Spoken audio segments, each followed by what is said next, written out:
kombo wana azalaki. Boyoki ba veni le quoi ba Sendwe. Osa pite na komi na Sendwe. Jason Sendwe. Aza parmi batoyo bakufaka oyo babomaka bango le 15 février 1961, jour pour jour, 65 ans. Papa yatangi moana ya circonstance ou bien discours, je ne sais pas. Tangu bazo bomba tata na ye le 15 février, il y a kokisi 8e mois na libu mwa mama. Dieu est tellement fidèle. Batu musuna mokiliso ba umela botika bango ba umela. Boyebi tendeni bazo kaka na mitema. Veuve ya papa Musungu azati lelo. Mama o yaboti ambassadeur tikana pe sa grande sœur nanga Émilie Musungu. Ba salutation ya PDG Paul. Tilelo. Donc papa ya tangi discours qui a la zone sanga papa wano ya bogaro wana. Papa ya bogaro oyo ya ma Nicole. Tangu makambo yeso salama. Yaza na 8 mois libanda te. Na 8 mois na libu mwa mama. Donc 1 mois après kokufa ya papa, né ambassadeur Musungu Christophe Abotami. Le 15 mars 1961. Pasteur Gili keba baya otoka yote ya nangai moko. Batoka ngaba ke nanga wapi. Ya nangai. Le 15 mars 1961. Tokotombela yembotama elamu nzamba batela bango nzamba pesa bango mikole belé na sena moi bambula o batata bamona kate bango balekanga ta ba fois 3 ba fois 4 mais tina ya likambo yo na cheli vidéo yo ezanine le 17 janvier de chaque année tomona kalelo ndenge République démocratique du Congo ekanga mokolo wana na mémoire ya Patrice Emery Lumumba na Polo Maurice, na Joseph Okito. Mais Bayi Congo, bazalaki pe bangote, balé pe bango mokote, pardon. Le 15 février, le 2e jour, 48 heures seulement, bazo annoncé na mama, oyaza na zemi ya 8 mois, ke babomi mobali na yo, babomi bango na bakwanga. Mama oyaza na zemi ya 8 mois, ba yeko yebisa yeke mobali no akufi babomi bango yebisanga akobota to akobimisa mwana wana to choc ekoboma lelo mwana ngo ye wana Musungu Christophe. Peuple congolais, monsieur le président de la République, ezo senga nango ba million te postel loyo et si là avant le 30 juin de cette année que le président de la République Félix Antoine Tshisekedi Tshilombo aya akatariban bitike oyo a flair d'âge papa ya telemi aibelongi papa na yete apportaka akombo bato bazwa ba choki na sena moyo yo botika ka batu musu kolo a consolaka ne bango. Donc lignée ya ba première dame Mama Denise Nyakiro ba Musungu Christophe. Donc aibelongi tata te alata kombo mobimba ya papa oyo atikala komona te kulutu umela ata 120 ans na sena moyo bika yango.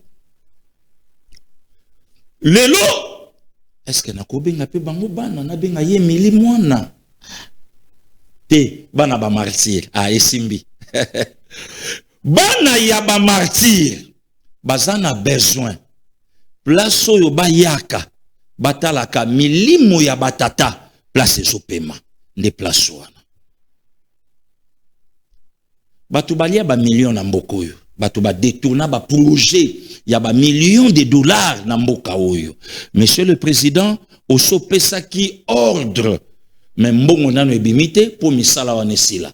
Aujourd'hui nous sommes le 17 février, le 30 juin nzamba ko batela Congo okozala nesika wana pona ko kata ruban bana bayaka ko gumba maka to kochaka maboke ya bambe donc ba gerbe de fleurs kochaka yango en mémoire ya batata na bango batoyo bakenda a flair d'âge pour namboka oyo République démocratique du Congo.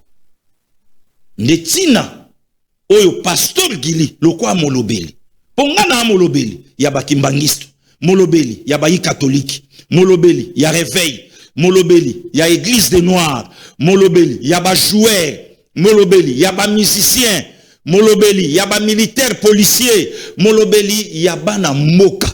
Ndelelo pasteur Gili aye, alobela pe bana ya ba martyr, bazana bosenga, esika wana ekende na lombango, plaso milimo ya batata.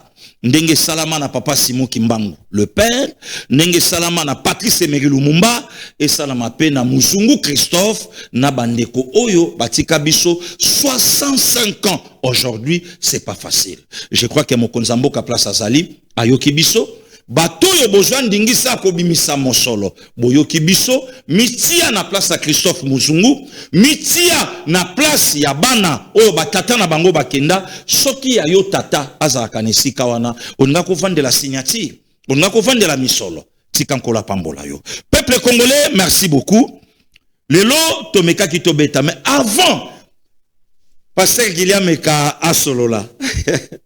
Na moni vidéo moko. Nzamba pambola ndekolanga mwasi chancela chala musala makasi ya malonga, une dame très très intelligente, courageuse, chancela chala news bandeko ba osenga plateau un jour, chancela chala Pascaline Kasongo, Jetou Bapile, qui encore bachaki bango 4 bandeko basi 4 bakiselanga kombo moko na ebité émission na nani ya okambango ndeko Mitterrand to nani ya okamba émission wana Pascaline Kasongo na Jetou Bapile kotoyo chancela na yebi na yebi sibino émission ko katana na yebi bango nyonso na Afrique kata bango chancela chala très bien so botunya yebi sabino. Merci beaucoup. Peuple congolais qui a la tchela bisona no mo vidéo kande na olo banangaye. Puisque la moni salut buzz. Batumsu banyo lobela yango. Parti moko boloba ki akufit. Bongo oyo nani. Patati patata.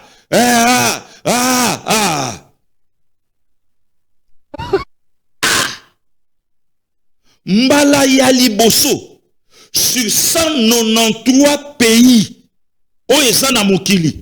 dans les 5 continents, ancien président de la République, chef de l'État, a se retrouvé à niveau oyo. Franchement, clochard, on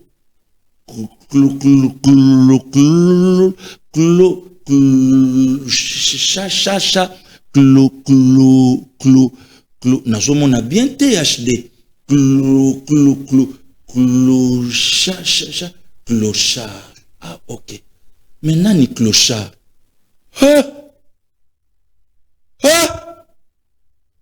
Oh, soko kutali na yena butu mbang. Yé clochard.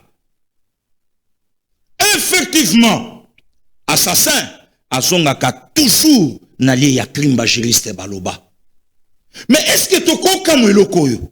Nani a yebite ke tatoyo vacabond de le camp et c'est injurité pasteur Gili de le camp nani a yebite ke na il a idju a tchabande konaye banilotique objectif. Merci beaucoup à Jekiala mwana mayele bapesa nini kokiala maestro bapesa nini nani ayebite ke tatoyo abongisa batu na ye na il a idjui objectif na ye zalaka béton l'insurrection. Objectif l'insurrection. Université Akara à répondre na makambo eleki na réseaux sociaux ye wana bimi. Mais somo nanga eza wapi? Botala moi séquence bakati impéré comme pas possible. Impéré comme pas possible. Donc muta bombami alingite vidéo fongwama noki sur koyeye ba place naza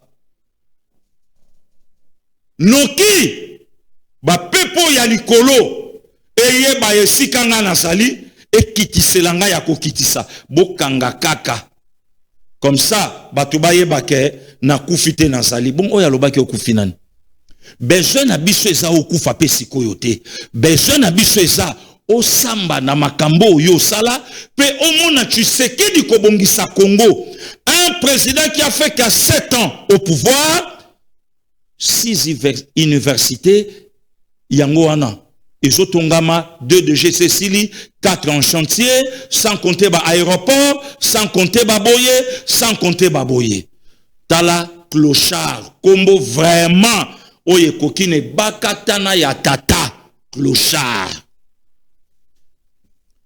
Tshisekedi afingi ba militaire ba clochard afingi te bongo soka lobaki armée na biso et alaki armée ba clochard mais kolo armée Mukonzi ya mapinga babenga bango banani yango commandant suprême il y a armée de la République démocratique du Congo pendant 18 ans aujourd'hui s'est retrouvé wapi les lots clochard to clochard te bopianga réponse donc c'est que le président Tshisekedi avait parfaitement raison ya kolobake nayaka kokuta armée na biso botala ancien président de la République démocratique du Congo au moment que Macky Sall ancien président sénégalais azota la match à Coupe d'Afrique finale nanda kunaye bazuye pe ndenge Sénégal a gagné Diomaye pe kotoyo azo sepela allez il y a des anciens chefs d'État aujourd'hui ebele bazongi ba université mususu na yo karaso ya mboka ni na koma pasteur bandeko bo edenga boko melanga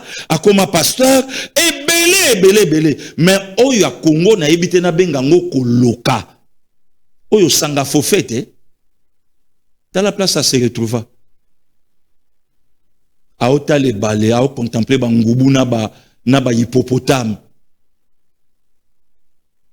hein azo contempler aota la ba baleine ba requin ba crocodile aota la bango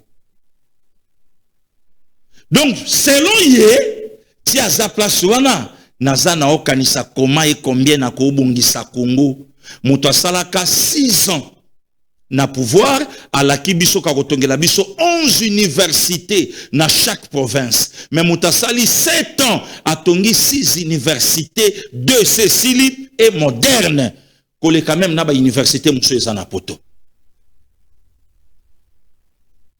donc un clochard eza eloko lelote toko fanda to banda kolandela to sa débat bolobaki akufi ye wana bimi ye wana etali biso te na yebisaka yo Hippolyte Kanambe soko za mobali yaka zonga Kinshasa point barre zonga Kinshasa kasi yo rais kabangete yo nanyo ba Nigérien ba bengaka nani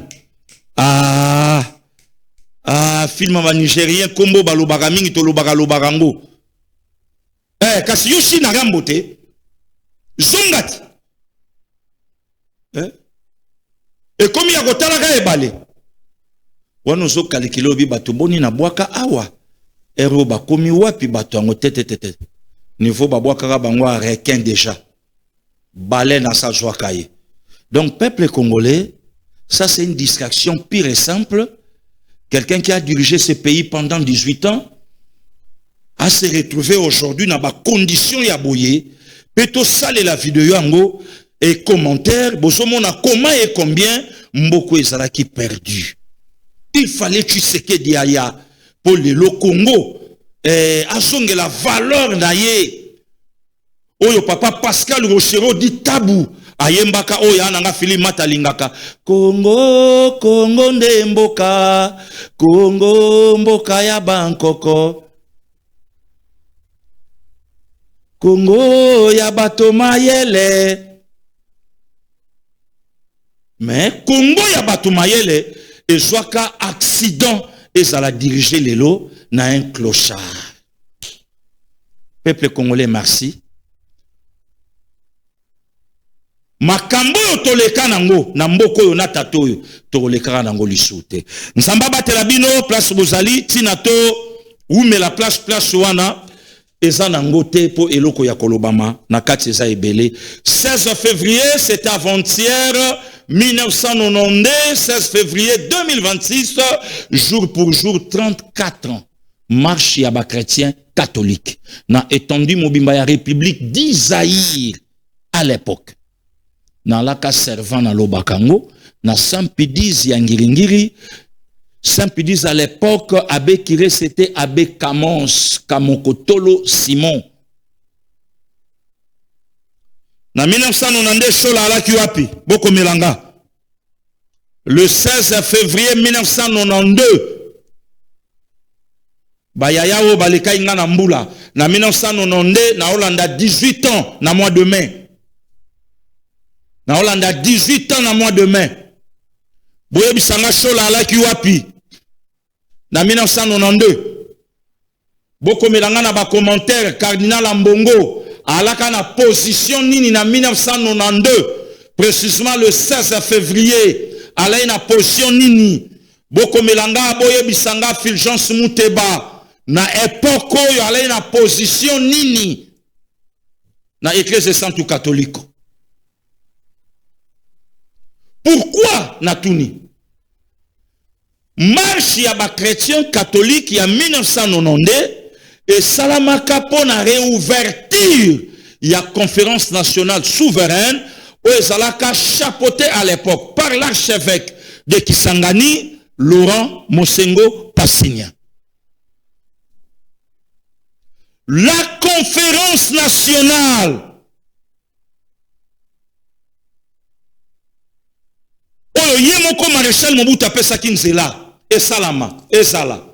Mais tango amoni ba intérêt na ye et komi menonce catholique alobi na ba paroisse na ngai nyonso bato babima. La question que je me pose na bato nga na tangi bakombo, est-ce que lelo 34 ans après Cholé Ambongo Fulgence boza aussi na mesure ya kobimisa ba chrétien catholique na nzela pona ko demander dialogue?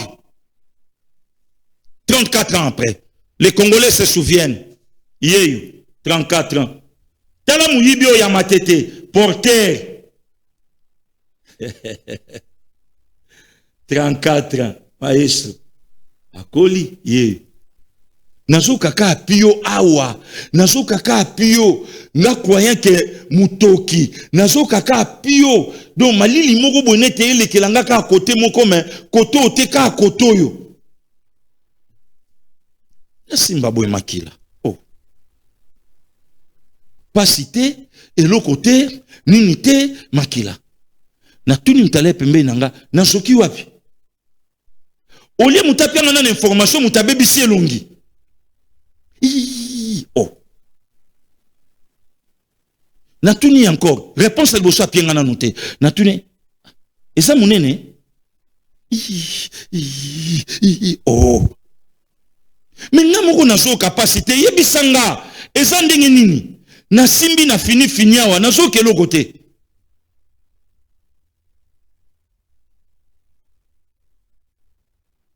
Est-ce que lelo rien que pour au senga dialogue puisque le 16 février 1992 ezalaki pona ko senga la réouverture ya conférence nationale souveraine. Premier ministre à l'époque, à na opposition, Jean de Dieu Nkunz à Carlibonde. Ministre, il y a défense, c'était le Vimbanda Honoré Zamboko. Suis na sanité boyedengai. À l'époque, Mobutu Ajuba niva à Kotisi. Bisson na Saint-Pédise, banangirindiri bayebi, Movenda, croisement Shaba, na Sosa, na Katikati.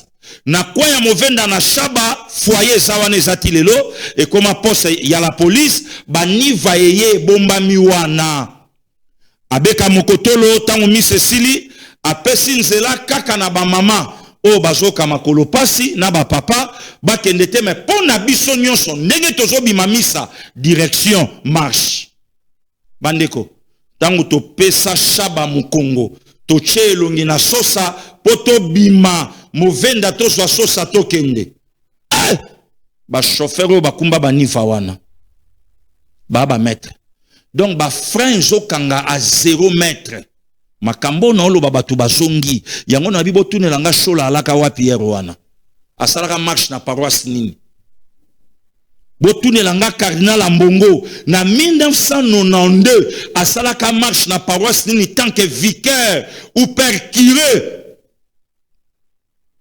botunelanga Fulgence Muteba na 1992 précisément le 16 février asalaka marche na paroisse nini évêque curé to vicaire botunelanga vie donatien Cholet asalaka marche na paroisse nini botunelanga ye vieux dona homme d'affaires Zoa Saoud vieux akenda poto na 1981 atikaka baleka quartier vieux ando lakisa biso maths na physique bongo exercice angwa teza libanga ndeni soyi na pas vieux dona aotala kutu kaye na yota tuni kaka o expliquer tata okomi alongoli yango via kende poto na 1982 aye na 2026 aye kana ba livre moscovite via ina ba livre ko motuna di goda kenda wapi akufa oh la la gode mais balaka na leki na bango mo boy Anne Marie. Oh, Anne-Marie abala koma na rigini oh là là, koma na bana boni. Ah, Anne-Marie. Asaka kitoko alaka nango wana. Bongo di papa ya ba tout ça wana vie dona mtautuna. Di bongo papa ya ba via boye qui connaît tout na quartier. Ba vie qui connaît tout. Wana siko famille ba bengi ba Julie mwasi awa na Kinshasa. Pour vie banda kenda banda 1981 a jwa moi cité. Via Zelaka République Bonga. Asi saba chiki tout, ndenge Charlemagne na sala, ya vidango tout, na ba université tout. C'est que grande sœur na bangwa lemba bengi alobi dona, na Julio mwasi moko ya bien wa mwana malamu asunga ngande ko ya via ikisasa. Question na ngai kaka yango wana. Nata oyo lelo dialogue so sengama.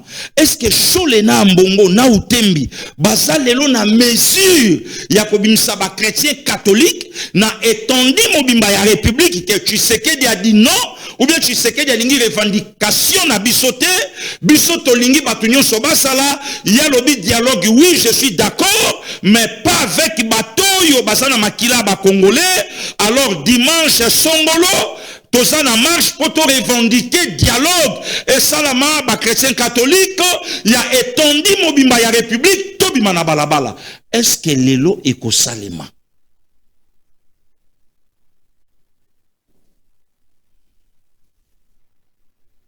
Est-ce que lelo eko salama? Bon, ce qui est au salamate et au salamate pour quelle raison? Et au salamate lelo puisque crédibilité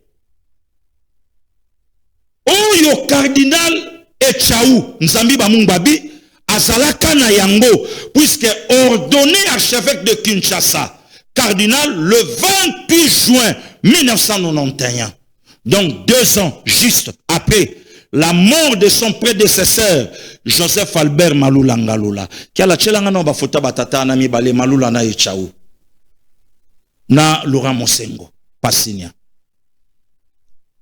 Malula atikibiso 14 juin 1989 na Louvain. Je salue la famille maman Adrienne Malula place bozolanda biso nzamba ko bana ko batela bino. Et Shaoul archevêque de Mandaka Bikoro ayena 1990 wana esika basango bavandi babi mais yango mutoyo ayebaka maka molobeli esa kuti examen muso rotuna ngana ba séminariste muso na lié mutakenda ba retraite tina monastère ozomona yepamba monastère mutoyo akenda ba retraite na monastère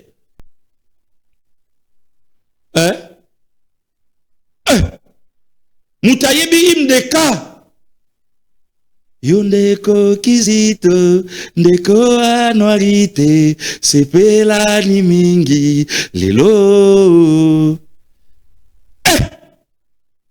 Mutume Cecilia baluka sous la simana grotte. Aoli a plan. Nanyo ya kongala lokola moi. Bonzenga lokola. Bukasi lokola limpinga basoda bakei etumba. E motem. Majestic Fanda. O kokate. Bor. Ta. Maria Losako. Otondi gracia. Yoka nalingala gracia. Mokonzi azali na yo. Abenisio ya mboya basi banso. Abenisi pe Yesu mwana wayo. Santu Maria mama wa Nzambe. Sambela po abiso basumu. Pasteur Guinée Fanda. Fanda le lokomi archevêque. Sika po tango aliwana biso. Kembo na tata pe na mwana pe. Lokole zalaka olibandela. Pe sikawa. Pe obileko biso seko. Tata wa biso zali olikolo. Bato bakumisa. Wana na tongo yindi. Mesa tongo. Olinga sko ke fongola. Okombo atata pe ya mwana pe eli monsanto. Lok. Muso muna basanto baso kitati.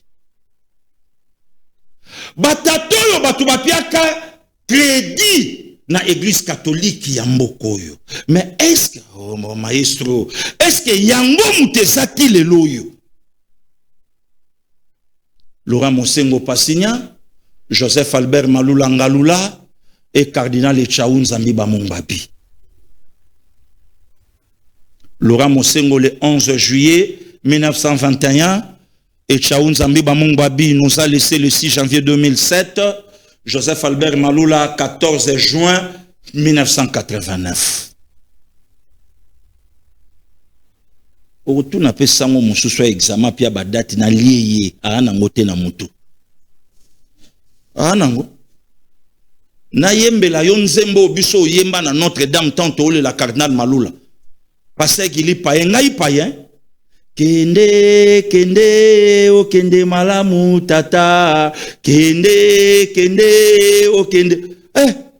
Ba Kristu toleli o kende malamu tata. Kende, o kende malamu tata. Ba mamelo baleli o kende ma. Liputa ya rouge et joie ba vert. Le père de l'église, Joseph Albert Malula Ngalula. Echawaye Macho Makambuna Obeta Lelo, cardinal à l'époque, c'était Echaoun Zambiba Mongbabi. Mais est-ce que Lelo, crédibilité à Batata Oyo, Bakamba Ecclésie Santu Catholico, Yangope Lelo Eza, Nabato Misatu. Tala Nyamo ya Pasteur Gili. Kinyamanange Bandi Lelo? Hein? Valeur ya Ecclésia. Ya Malula, ya Frédéric, ya Laurent. Yango lelo eza ya mbongo, yango lelo eza ya Fulgence, yango lelo eza ya Donatien. Bon, ceux qui pesa bongo, bo bimisa batu bo loba oyo biso tolingi, yango wana yeko salama. 34 ans après. 34 ans après. Les Congolais se souviennent, oh biso zali. Tout ça. Na oloba makambulo ko ezaki lobby bato na alaka na bango na ba marche ba okoma na ba commentaire que pasteur Gili ozana raison ezalaka jeté. Mais aujourd'hui il y a un président. Avant Kutuna Kendena, aujourd'hui il y a un président. 3 jours après marche, 2 ou 3 jours, Maréchal Mobutu ayambi Basango. Basango bakeko loba mais comment bisoto marché pour na kosenga la réouverture de la conférence nationale, yo tindi basoda na yo babeta biso. Mobutu abingai, ngai chrétien catholique, ngai na tinda basoda, babeta bino. Mais soki catholique a marchaka, mutu alingaka za liboso e alaki ngai. Nzoka Mobutu alatisi ba commando ya DSP, balaki wana soki misatu soki 5 na bo sanité, na Zaïre actualité. Maréchal Mobutu alatisi bango teni ya basango ya pembe ya babouton.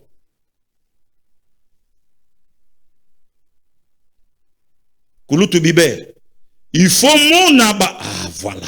Il faut mona. Sango talabra. tala torse. Na bango moko basango tong batali. Babi maintenant. Oyo baba ndeko na bisote babi te bango pe basango. Oyo vicaire ya boy. Oyo azaya diocèse ya boy. Habité. Oyo te. Mais aujourd'hui il y a un président. Oyo pa koka kozala na trace ya Joseph Kabila. Que lacrymogène betama. Basango ba betama. Oyo ba jeune a pe perdre ba béret rouge ba bima. Omoni sango sala okombo ya tata pe ya mwana kangaye na soutane. Mais un président poli qui aime son peuple. Oyo aomema makambu nyonso lokola mwana nzambe. Mais non seulement un président, moko pe ya bana ya basango. Monseigneur Gérard Moulumba, Dresse Mémoire. Ce qui est à la église catholique, ndem tenga ko traité Tshisekedi ndenge. Batato bazo traité ça va. Mais le quoi ça nango ba individu, et ça nango crise de centre catholique côté. Ba penser à tant à Monseigneur Gérard Moulumba, leur frère, collègue. Dialogue to ça la chola lobby et ça poto pe sa voix ya sortie na Tshisekedi abima to ana mutu na biso oyo fo biso to ya 34 ans après ba congolais oyo bom viva marche oyo il y a le 16 février 1990 bolobini na commentaire et pour ça la kana paroisse nini ata o za na mikili ya poto lelo soki 1990 ekutaka yo na Zaïre précisément na Kinshasa ozalaka na commune nini pe na paroisse nini ngana alaka na zone ya Ngiringiri na paroisse Saint-Pédis ya Ngiringiri makambo na oloba mon frère Chikou Katumba excellence l'actuel bourgmestre ka commune na Masina ayebiango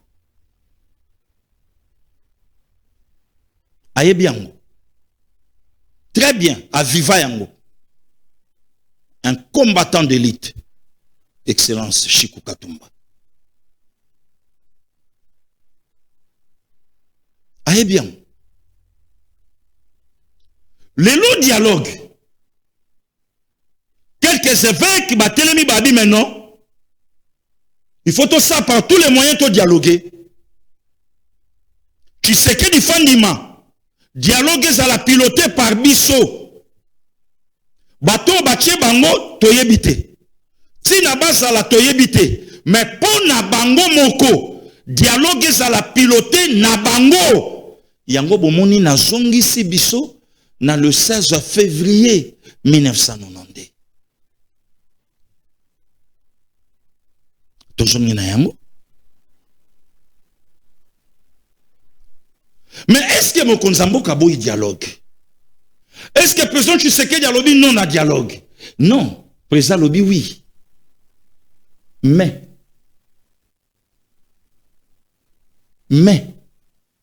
dialogue et ko salema na bana mboka oyo basimba mandokite. Il y a un représentant américain, M. Chris Smith, a peuplé les canisinaïs pour un dialogue. D'abord, avant de parler pour un dialogue, a confirmé, a affirmé que sur le Rwanda, Paul Kagame et ses hommes, ne batuba koti na Congo démocratique. Basali ba atrocité pendant 30 ans. Autant de millions de Congolais tués. Freddy Massa ebisa bi leader kolobaka te ke ba Congolais bakufi. Non. Lobaka ke ba Congolais oyo ba bomi bango par Paul Kagame et ses hommes. Mutalobiango un Américain, Chris Smith, a dit aucun dialogue ne pourra laver ou esquisser ces crimes. Et ça t'est. Wana américain, abi dialogue mon côté. Et ko salamalelo au prix ya makila ya ba Congolais o yetangi. Kiala na boyina piolola piolola. Chelanga bandeko bayoka.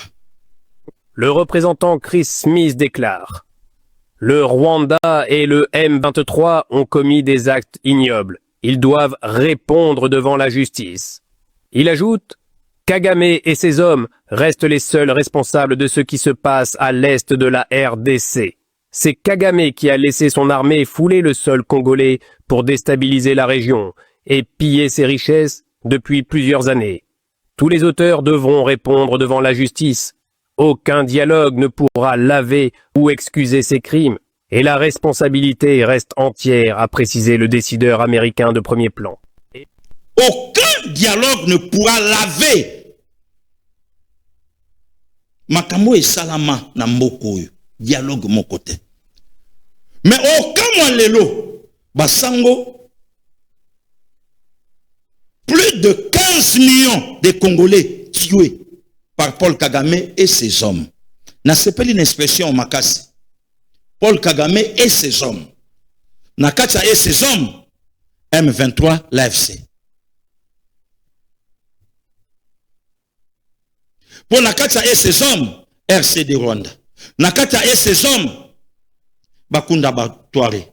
Nakata et ses hommes, Hippolyte Kanambe. Nakata et ses hommes, Baoyo Nyuso Babomi ba Congolais.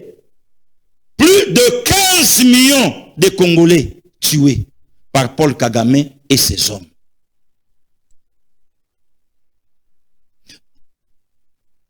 Place Banda, Etali Cholete, Etali Ambongote, Etali Fulgence, mais pour Nabango, dialogue ici la lelo, na un simple pardon.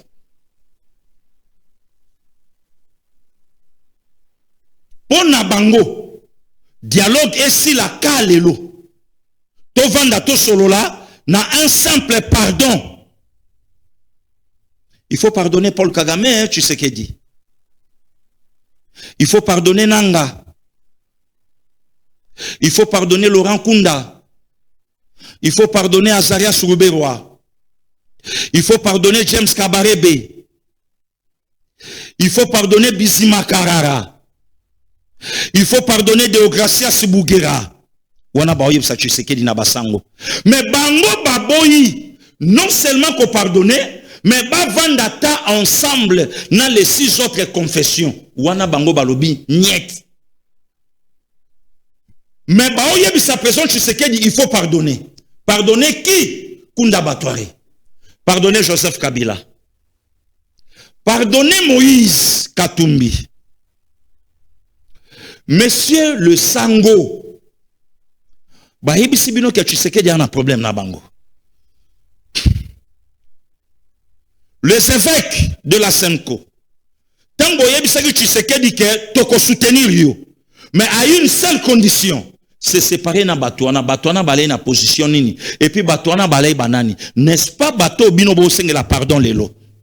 Mais pourquoi bolinga kabotinda Tshisekedi na précipitation?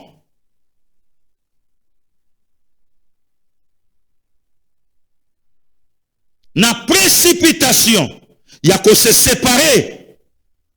Au moment que le président de la République, a Joaquina nous contrôle, il y a pas donné nyon sauté. Mayele mabe. Scénario ya lisuba na ochumbe national et nga salama awa. Ba nani ba la ki au centre ya makambo wana bato ba osenga dialogue lelo. Bato ba osenga dialogue lelo ne bato ba alaki na koyeb sa présent Tshisekedi yo zabien bango ba amabe d'ailleurs kabwana na bango so kabwani na bango biso to soutenir yo Tshisekedi ya kabwani na bango ba kimi mbangu babi Tshisekedi dimo zopiate kanamba zopia dim mama wa zopia dim tala kutu ba pesi biso 10 hectares ya mabele. Tolia kitoko pa Kanambe. Tolia kitoko pa Kagame. Kagame. Tolia kitoko pa Nanga. Tobundela ye. Namona kangwa wana bayi politique mboka na bisoti. Soki autorité moko aza na problème mikolo wana. okondimate kazalaka même na numéro ya téléphone à pasteur Gili.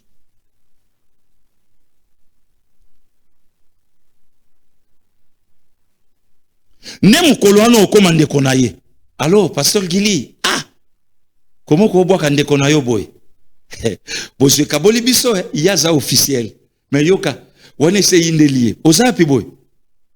Excellence. Nazana ngai. Natsinda mutu kato ozwa yango na futa. En tout cas na oselo mana biro ya kambamu. Tango okoma. Na identité ba osengote, batu nyonso ba ebike mokonza ozela yo, okoti mbangu.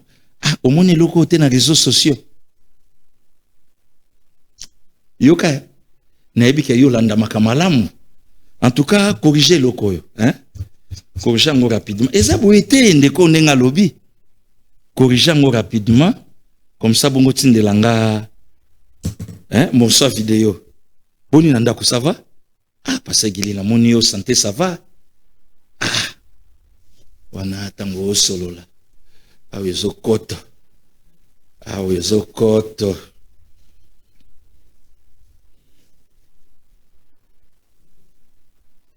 Wana tango yoko ya pia 2 jours après bengi soki kake leki enga yedo. Même makambo yo batoyo lelo babomi ba congolais na biso ba osala. Batuana bazolia kitoko Kagama ebike aza déjà ya kotengama nanga ebika aza déjà ya kotengama seule voix crédible selon bango seule voix crédible selon bango ezaka basango basenga dialogue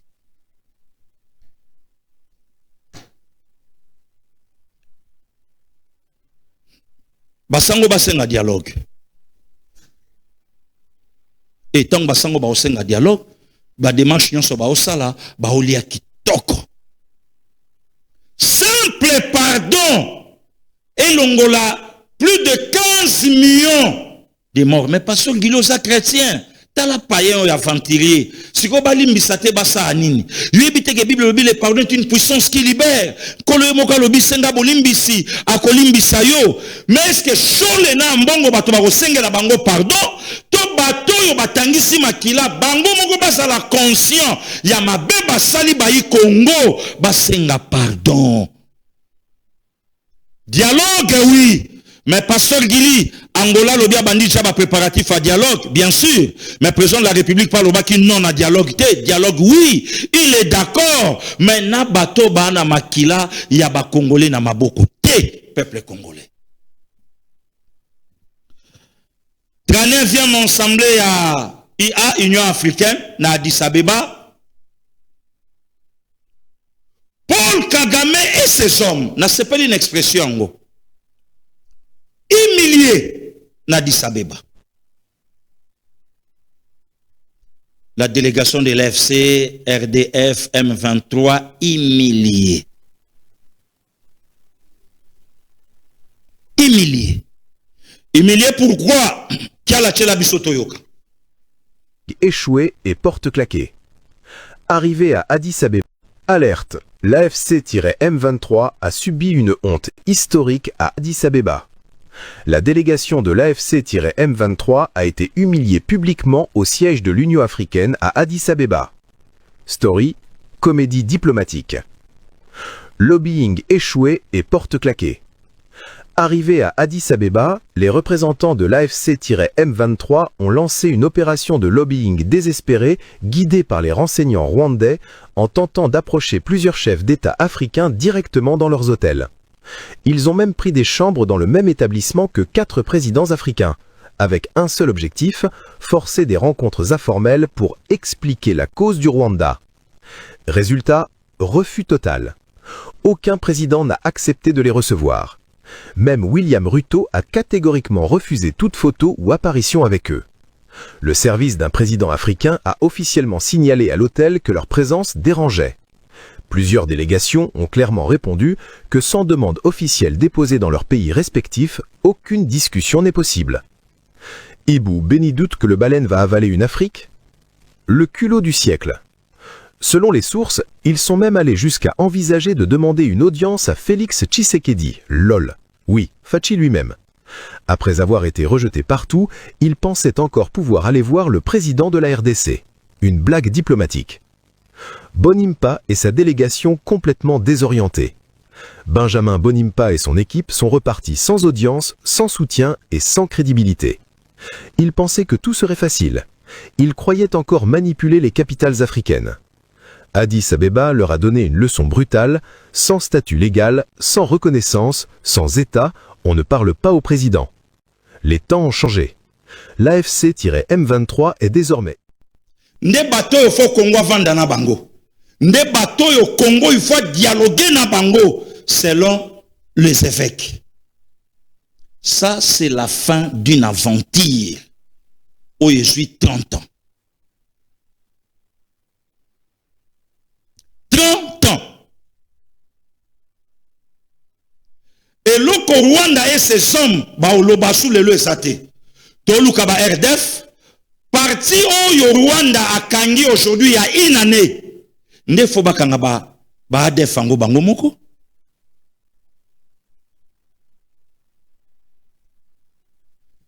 Monsieur Paul Kagame unita ekufa après mort. Il y a Jonas Savimbi, 22 février l'an 2000.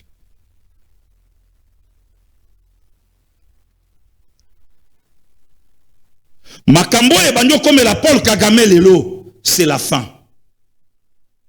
Raison pour laquelle Bomoni Senko a osala par tous les moyens ya ko laver Rwanda. Ya ko benda les soi-disant ces hommes, le Jama